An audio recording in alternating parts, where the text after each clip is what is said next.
আমি প্রথমে আপনাদের উদ্দেশ্যে বলবো যে আমাকে স্যার ভাবার দরকার নেই, স্যার বলারও দরকার নেই।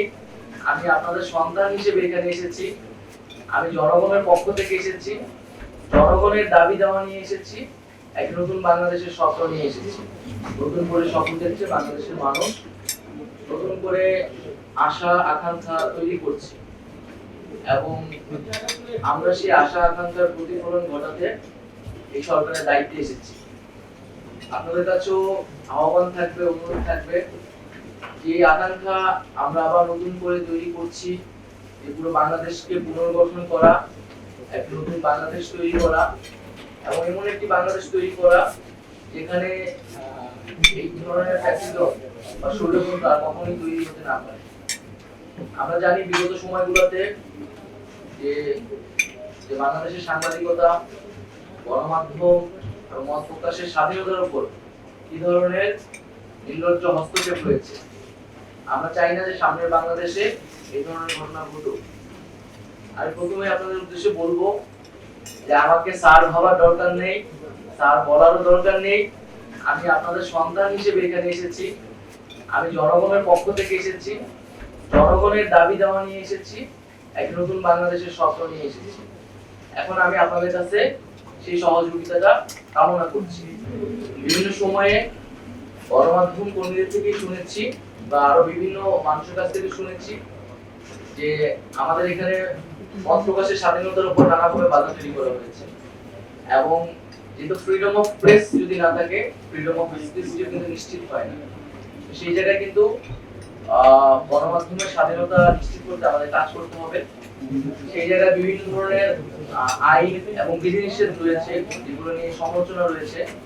আমাদের এই আইন এবং বিধিনিষেধগুলো কিন্তু পুনর্বিবেচনা করতে হবে, যাতে বাক স্বাধীনতা বা প্রেসের স্বাধীনতা যাতে সেখানে বাধাগ্রস্ত না হয়।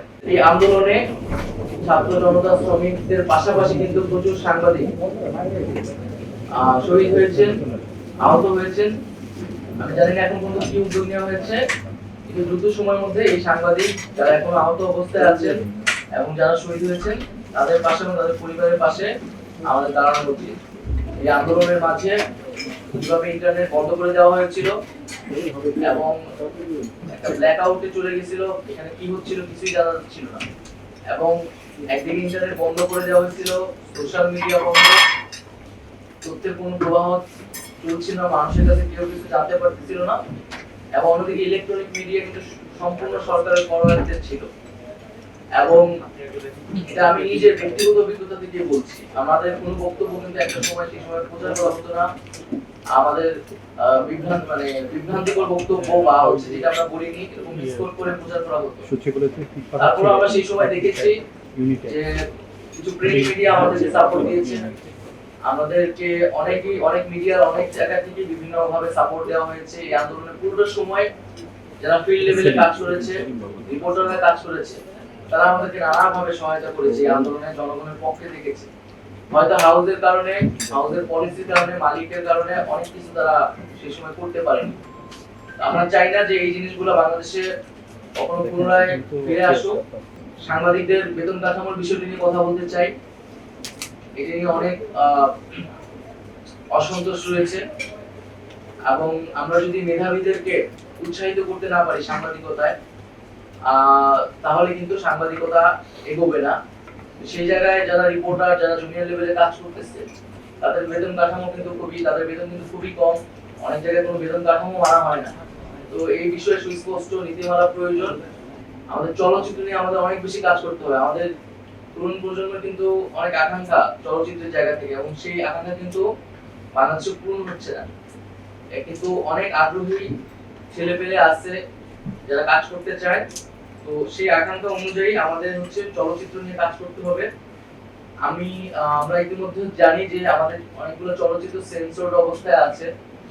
সেই চলচ্চিত্রগুলো পুনর্বিবেচনা করা উচিত এবং যদি কোনো নীতিমালা ভঙ্গ না হয় এবং তাহলে সেই চলচ্চিত্রগুলোকে দ্রুত সময়ের মধ্যে প্রকাশ করার সুযোগ দেওয়া উচিত এবং এই সকল ক্ষেত্রে কোনো ধরনের স্বজনপ্রীতি কোনো ধরনের ব্যক্তিগত পরিচয় যাতে বিবেচনায় না নেওয়া হয়। একেবারে নীতিমালা এবং যৌক্তিকতার ভিত্তিতে যাতে সকল বিবেচনা করা হয়। বিগত সময়গুলোতে গণমাধ্যম বিভিন্ন সূচকে কিন্তু বাংলাদেশের অবস্থান খুবই খারাপ ছিল।